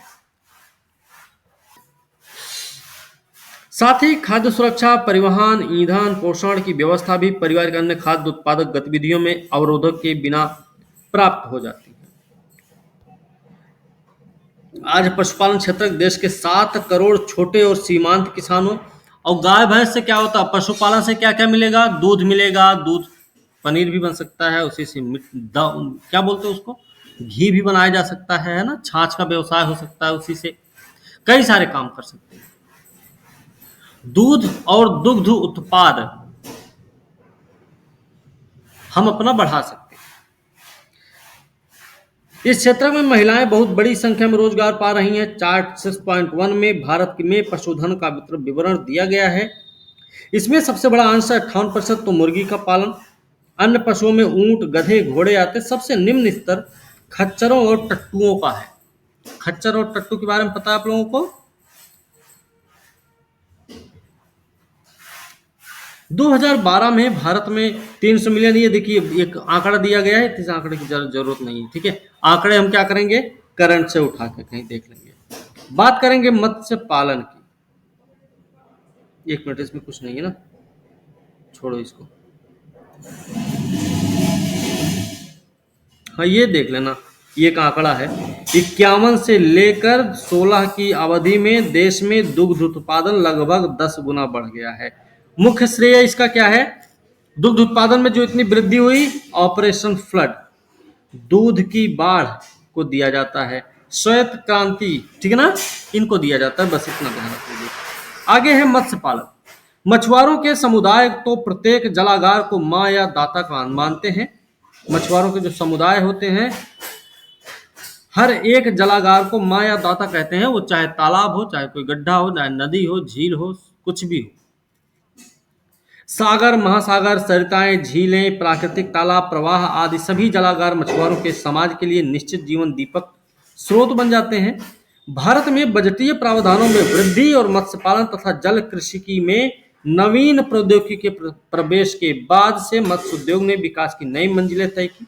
आज देश के समस्त मत्स्य उत्पादन का 65%, ये भी एक आपका फैक्ट है, तो इसको भी इतना नहीं याद करेंगे, ये आप अपना करंट से ही कवर करा जाएगा, ठीक है। इसको भी ठीक भाई, बाकी छोड़ देंगे इसका। उद्यान विज्ञानी मतलब, उद्यान विज्ञान क्या है? बागवानी जिसको बोलते हैं। बागवानी क्या है? प्रकृति ने भारत को ऋतुओं और मृदा की विविधता से संपन्न किया है। भारत में उसी के आधार पर भारत ने अनेक प्रकार के बागान उत्पादों को अपना लिया। इसमें हर सब्जियां हैं, रेशेदार फसलें हैं, औषधीय सुगंधित पौधे हैं, मसाले हैं, चाय, कॉफी, ये सारी चीजें इसमें आएंगी। बागवानी में धान नहीं आती, धान की फसल नहीं आती, ये याद रखना। ये सभी फसलें रोजगार के साथ साथ भोजन और पोषण उपलब्ध कराने में भी बड़ा योगदान दे रही हैं। कौन सी फसलें? ये बागवानी फसलें क्या क्या दे रही हैं? पोषण का भी ध्यान रखना है भैया, रोजगार भी उपलब्ध करवा रही हैं, ठीक है, दोनों काम करती हैं ये। भारत में बागवानी क्षेत्र समस्त कृषि उत्पादक का लगभग 1/3 सकल घरेलू उत्पाद का 6% है। भारत आम, केला, नारियल, काजू जैसे फलों और अनेक मसालों के उत्पादन में तो आज विश्व का अग्रणी देश माना जाता है। और कुल मिलाकर फल सब्जियों के उत्पादन में हमारा विश्व में दूसरा स्थान है, ठीक है। ये भी फिलहाल यहाँ पे भी फैक्ट हो जाएगा, थोड़ा सा आंकड़ा आ जाएगा यहाँ पे, वो आंकड़ा हम सब नहीं देखेंगे। यहाँ पर एक हमने पैराग्राफ छोड़ा था, ये यहाँ पे था तनवा। ये तनवा क्या है? तमिलनाडु में कृषि कार्यों में लगी महिलाएं। तमिलनाडु में महिलाओं को नवीनतम कृषि तकनीकों का प्रशिक्षण देने के लिए तनवा नामक परियोजना शुरू की गई। तो तनवा नामक परियोजना कहाँ शुरू की गई है? तमिलनाडु में की गई है। क्यों की गई है भैया? नवीनतम कृषि तकनीकों का प्रशिक्षण देने के लिए। किसको प्रशिक्षण दिया जाएगा? महिलाओं को दिया जाएगा। महिलाओं को कृषि उत्पादकता, पारिवारिक आय की वृद्धि के लिए सक्रिय रूप से भाग लेने के लिए प्रोत्साहित करती है ना। महिलाओं के लिए है सब कुछ, उन्हीं को प्रोत्साहित करेगी। तिरुचिरापल्ली में एंथोनी अम्मल द्वारा, ठीक है, तिरुचिरापल्ली में एंथोनी अम्मल द्वारा संचालित प्रशिक्षित महिला समूह कृमि खाद बनाकर बेच रहा है और इस कार्य से आय भी कमा रहा है।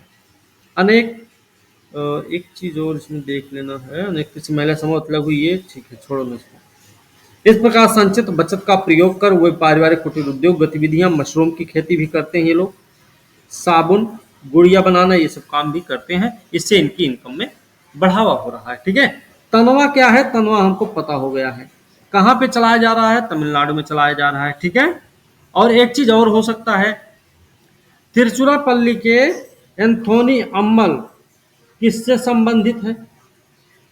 ये भी हो सकता है, आपसे प्रश्न का तरीका एक पूछा जा सकता है, तो आपको ये भी बात पता होनी चाहिए। ठीक है ना, चलिए। सांसदों द्वारा गांव के दत्तक ग्रहण, ये क्या है? सांसद आदर्श ग्राम योजना के बारे में हम सब पहले भी पढ़े हैं। 2014 में अक्टूबर के महीना में भारत सरकार ने सांसदों के निर्वाचन क्षेत्रों से सांसद आदर्श ग्राम योजना नामक एक नई योजना की शुरुआत की। इसके तहत क्या काम होगा? भारत के सांसदों को एक गांव की पहचान, ठीक है, गांव की पहचान करने, विकसित करने की जरूरत शुरू करने के लिए सांसद 2016 तक एक मॉडल गांव के रूप में एक गांव को विकसित कर सकते हैं। ऐसा 2016 तक था। फिर 2019 तक क्या हुआ? 2 और गांव विकसित करते। भारत में 2500 से अधिक गांवों को सम्मिलित करने की योजना थी। इस योजना के तहत याद रखना 2500। योजना के मुताबिक गांव के मैदानी इलाकों में 3000 से 5000, पहाड़ी इलाकों में 1000 से 3000 की आबादी हो सकती थी। इसकी शर्त क्या है भाई? गांव की संख्या कितनी होनी चाहिए? मैदानी एरिया में 3 से 5000 होना चाहिए, पहाड़ी एरिया में 1 से 3000 होना चाहिए। ठीक है, पूछा जा सकता है एग्जाम में, आपको पता होना चाहिए। सांसद आदर्श ग्राम योजना की शुरुआत के बारे में निम्न तथ्यों पर विचार करें। 2014 में इसकी शुरुआत हुई। 2016 में एक गांव को विकसित करने का था लक्ष्य। 2019 तक 2 और गांव विकसित करना था। एक और स्टेटमेंट उसी में आ जाए, गांव के मैदानी इलाकों में 3 से 5000 की जनसंख्या और 1 से 3000 की जनसंख्या पहाड़ी इलाकों के लिए मान्य है। तो आपको ये चीजें याद रखनी पड़ेंगी। एक गांव के विकास योजना की उम्मीद कर रहे हैं कि वो ग्रामीणों को गतिविधियों को लेने के लिए प्रेरित करने, स्वास्थ्य, पोषण, शिक्षा के क्षेत्र में बुनियादी ढांचे का निर्माण करने के लिए प्रेरित करेंगे। ठीक है ना, ये हमें थोड़ा सा याद रखना पड़ेगा। बाकी इसमें सब वही चीजें हैं। एक जैविक भोजन है। जैविक भोजन क्या होता है? इसको, विश्व में जैविक भोजन की लोकप्रियता बढ़ रही है। जैविक भोजन होता क्या है? जैविक भोजन क्या होता भाई? सर जैविक रूप से तैयार किया गया भोजन, हाँ, मतलब जैविक कृषि प्रणाली के माध्यम से उत्पन्न की गई खाद्यान्न फसलें जैविक भोजन है। ठीक है, जैविक कृषि द्वारा उत्पन्न करते हैं अनेक खुदरा व्यापार श्रृंखलाएं, सुपर बाजार अब जैविक खाद्य पदार्थों की बिक्री के आधार पर हरित स्थिति प्रमाण चिन्हों से अलंकृत हो चुके हैं। तो यहाँ पे एक सवाल ये भी मिला, एक चीज और मिल गई कि हरित स्थिति प्रमाण चिन्ह किनको दिया गया है? तो भैया ये उनको दिया गया है, उन संस्थाओं को या उन क्षेत्रों को दिया गया है कि जिन्होंने जैविक खाद्य पदार्थों की बिक्री करने के लिए क्या करते हैं? अपने आप को प्रतिबद्ध कर रखे होंगे, है ना, जिन्होंने जैविक खाद्य पदार्थों की बिक्री को बढ़ावा देने में मदद की होगी। ठीक है ना, उन्हीं के लिए हरित स्थिति प्रमाण चिन्ह प्रदान किया जाता उन्हीं को। ओके, साथ ही जैविक खाद्य पदार्थों की कीमत परंपरागत पदार्थों की तुलना में 10 से 100% तक अधिक होती है। जैविक खाद्य पदार्थों की कीमत परंपरागत पदार्थों की तुलना में 10 से 100% तक अधिक होती है। 1995 की बात है। प्रकृति क्या है भाई? एक गैर सरकारी संगठन है। 95 में संगठन के किशन मेहता ने सुझाव दिया कि रासायनिक कीट का सर्वाधिक प्रयोग करने वाली कपास की खेती भी जैविक खेती से हो सकती है। किसने बोला था? किशन मेहता। किससे संबंधित हैं? प्रकृति जैसे गैर सरकारी संगठन से संबंधित हैं। 1995 में ये बात उन्होंने बोली थी कि जो रासायनिक कीट का सर्वाधिक प्रयोग करने वाली कपास की खेती है, उस खेती को हम जैविक माध्यम से भी कर सकते हैं। नागपुर के, इनके कहने पर नागपुर के केंद्रीय कपास शोध संस्थान के निर्देशक ने अपनी अति प्रसिद्ध टिप्पणी की थी। नागपुर में है केंद्रीय कपास शोध संस्थान, कहाँ है ये बात भी पता चल गई, भैया नागपुर में है। निर्देशक ने अपनी प्रसिद्ध टिप्पणी दी। कौन सी टिप्पणी है? क्या आप सारे भारत को वस्त्र विहीन कर देना चाहते हैं? इस समय तक के 130 किसान 1200 हेक्टेयर भूमि पर अंतरराष्ट्रीय जैविक कृषि आंदोलन संघ के मानकों के अनुरूप जैविक विधि से कपास उगाने को प्रतिबद्ध हो चुके हैं। ठीक है, इनके उत्पादन को जर्मनी द्वारा मान्यता प्राप्त संस्था एग्रेको ने परीक्षण के बाद उच्च कोटि का पाया है। एग्रेको ने, भाई इतने किसान उनके कहने से तैयार हो गए, तैयार ही नहीं हुए। जर्मनी की एक संस्था है एग्रेको, उसने जब उसका परीक्षण किया तो उसने बोला भाई बात सही है, ये अच्छी क्वालिटी के हैं। किशन मेहता कहना कि भारत के 78% किसान 0.8 हेक्टेयर के छोटे खेतों के स्वामी सीमांत किसान ही हैं। इनकी समस्त भूमि देश के कृषि क्षेत्र का 20% है। दीर्घकाल में ऐसे किसानों के लिए मौद्रिक मृदा संरक्षण की दृष्टि से जैविक कृषि ही अधिक लाभकारी सिद्ध होगी। ये इन्होंने एक आंकड़ा दिया था, जो आंकड़ा दिया उन्होंने, उस आंकड़े का प्रयोग आप अपने एग्जाम में कर सकते हैं। ठीक है ना?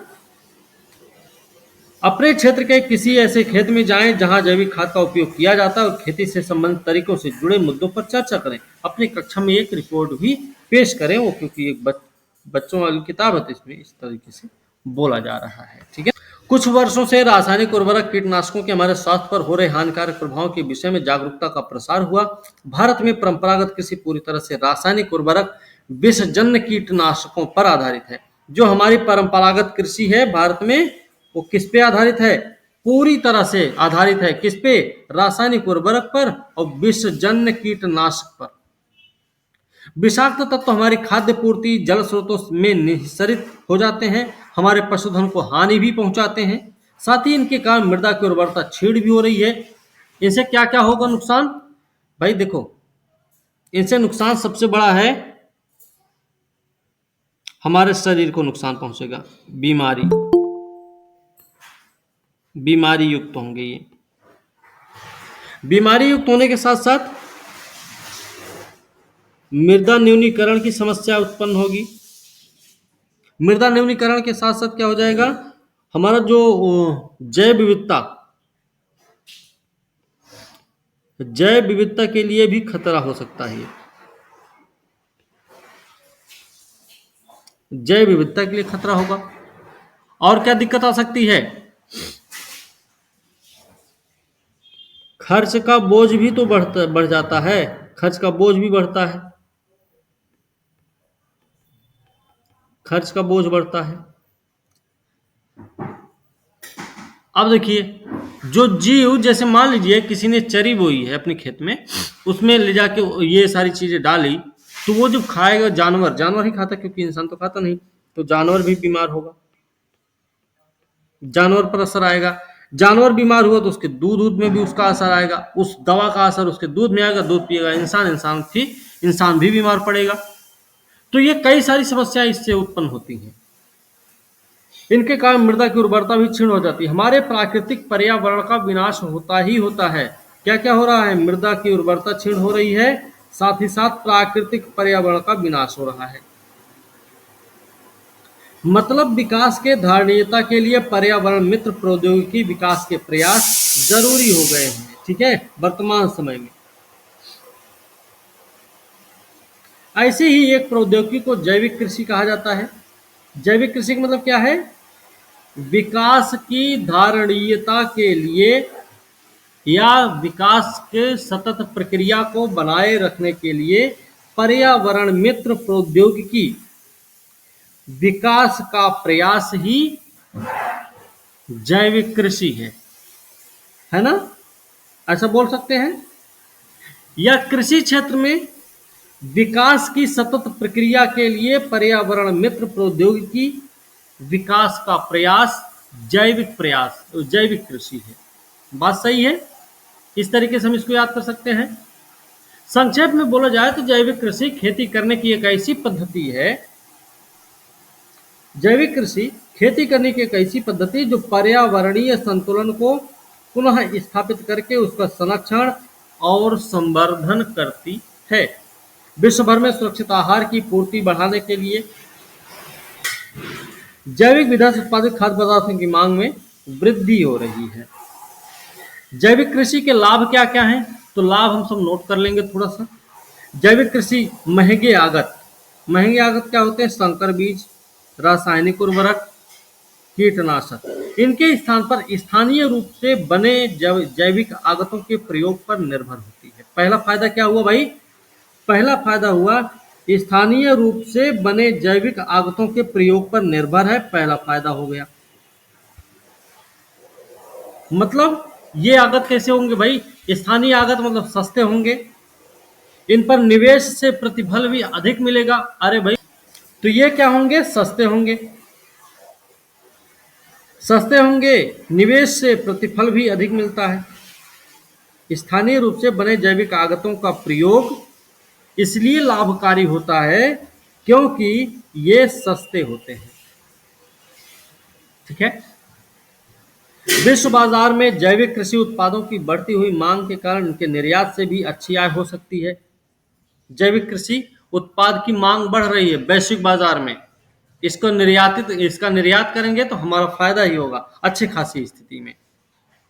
अनेक देशों में हुए अध्ययनों से सिद्ध हुआ, रासायनिक आगतों से उत्पादित खाद्य की तुलना में जैविक विधि से उत्पादित भोज्य पदार्थों में पोषक तत्व भी अधिक होते हैं। ठीक है, तो पोषक तत्व भी अधिक होते हैं इनमें, ये भी याद रखने की जरूरत है। ये भी हम याद रख सकते हैं कि विश्व बाजार में इनकी मांग बढ़ रही है, बढ़ती हुई मांग भी एक, चूंकि जैविक कृषि में श्रम आगत का प्रयोग परंपरागत कृषि की अपेक्षा अधिक होता है। जैविक कृषि में श्रम आगत का प्रयोग परंपरागत कृषि की अपेक्षा अधिक होता है, मतलब भारत जैसे देश में अधिक आकर्षक होगा, ज्यादा से ज्यादा लोगों को रोजगार मिल जाएगा।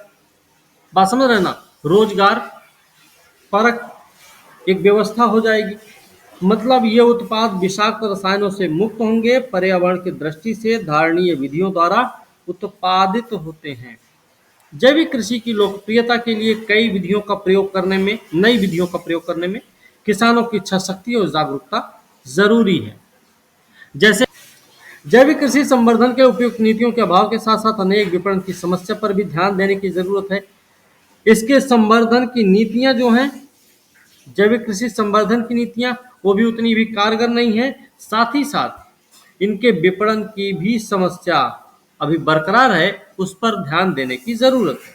ये समस्याएं क्या करती हैं, ये समस्याएं इसी विधि को प्रोत्साहन देने में बाधक सिद्ध होती। भैया वर्षों में जैविक कृषि की उत्पादकता रासायनिक कृषि से कम होती है, प्रारंभिक वर्षों में ऐसा होता है, ये बात भी याद रखने की जरूरत है। रासायनिक कृषि कम रहती है, मतलब बहुत बड़े स्तर पर छोटे सीमांत किसानों के लिए इसे अपनाना कठिन होगा। ठीक है, जैविक उत्पादन रासायनिक उत्पादों की अपेक्षा शीघ्र खराब होने की संभावना रहती है।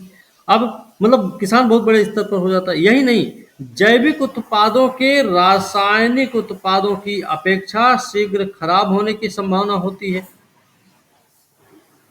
जैविक उत्पाद जो होते हैं जल्दी खराब हो सकते हैं, ऐसा भी अनुमान है। बेमौसमी फसलों का जैविक कृषि में उत्पादन बहुत सीमित होता है। बेमौसमी अगर फसल है तो उसका जैविक कृषि में उत्पादन बहुत ही सीमित हो जाएगा। फिर भी इतनी सब कमियां भी हैं, फिर भी जैविक कृषि धारणीय कृषि के विकास में सहायक है और भारत तो निश्चय ही घरेलू अंतर्राष्ट्रीय बाजारों के लिए इनका उत्पादन कर लाभान्वित हो सकता है। ये आपके निष्कर्ष के रूप में हो जाएगा। अभी इससे संबंधित एक प्रश्न बोलेंगे, आपको लिखना पड़ेगा। क्या आप बता सकते हैं खाद्य और गैर खाद्य वस्तुओं का जैविक कृषि विधि का उपयोग कर उत्पादन करना सस्ता होगा? अगर होगा तो आप बताओ। निष्कर्ष देख लेते हैं। एक बात तो स्पष्ट हो चुकी कि जब तक कोई चमत्कारी परिवर्तन नहीं होगा, ग्रामीण क्षेत्र में पिछड़ापन बना रहेगा। आज ग्रामीण क्षेत्रों को अनेक प्रकार के उत्पादक कार्यों की ओर उन्मुख कर वहां एक नए उत्साह और स्फूर्ति का संचार करना आवश्यक हो गया है। और ये काम क्या हो सकते हैं? काम हो सकता है स्फूर्ति का संचार करने के लिए डेयरी उद्योग, मुर्गी पालन, मत्स्य पालन, फल सब्जी उत्पादन, ग्रामीण उत्पादन केंद्र और शहरी बाजार। शहरी बाजार कौन? विदेशी निर्यात बाजार सहित के बीच संपर्क सूत्रों की रचना। ये सारी चीजें हैं जो क्या करेंगी भाई, कई तरीके से ग्रामीण क्षेत्रों को विकास की ओर मोड़ सकती हैं। इस प्रकार कृषि उत्पादन लगे निवेश पर अधिक प्रतिलाभ अर्जित करना संभव हो पाएगा। और यही नहीं, आधारिक संरचना जैसे साख और विपणन, कृषक हित नीतियां, कृषक समुदाय, राज्य कृषि विभाग के बीच निरंतर संवाद समीक्षा इस क्षेत्र की पूर्ण क्षमता को प्राप्त करने में सहायक है। आज हम पर्यावरण और ग्रामीण विकास को दो पृथक पृथक विषय मानकर व्यवहार नहीं कर सकते हैं। नई पर्यावरण मित्र प्रौद्योगिकी विकल्पों के आविष्कार या प्राप्ति की भी आवश्यकता है, ताकि विभिन्न परिस्थितियों का सामना होने पर भी हम धारणीय विकास की ओर अग्रसर हो पाए। इन विकल्पों में से प्रत्येक ग्राम में समुदाय अपनी स्थानीय परिस्थितियों के अनुरूप चयन कर सकता है। अतः हमारा पहला काम तो सभी उपलब्ध विधियों में से सर्वश्रेष्ठ की पहचान कर उसे चुनना ही होगा। ठीक है, यहाँ पे जो प्रश्न बोलने वाले थे आप लोगों को,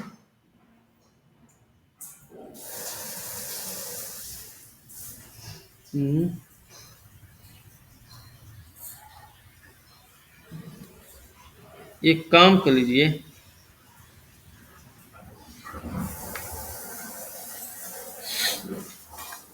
प्रश्न लिख लीजिए, लिखिएगा, प्रश्न लिखिएगा तो जैविक कृषि क्या है?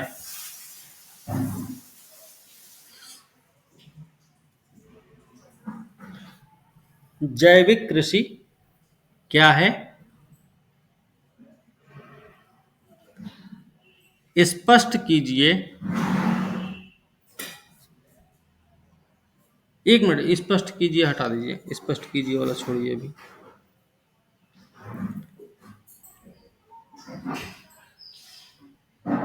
जैविक कृषि के प्रमुख लाभों का वर्णन करते हुए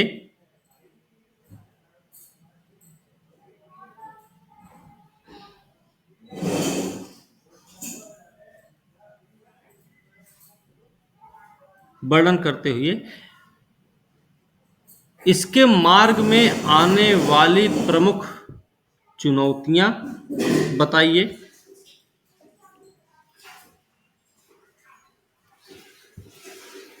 ठीक है, एक जैविक कृषि धारणीय विकास को बढ़ावा देने का एक महत्वपूर्ण उपाय है। फिर भी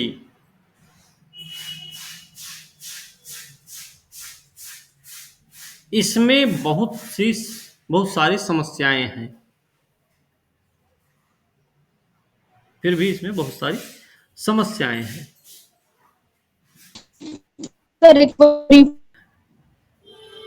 जैविक कृषि से संबंधित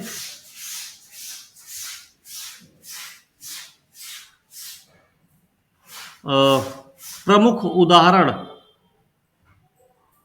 दीजिए। अब उदाहरण में थोड़ा सा ध्यान, इसलिए देखो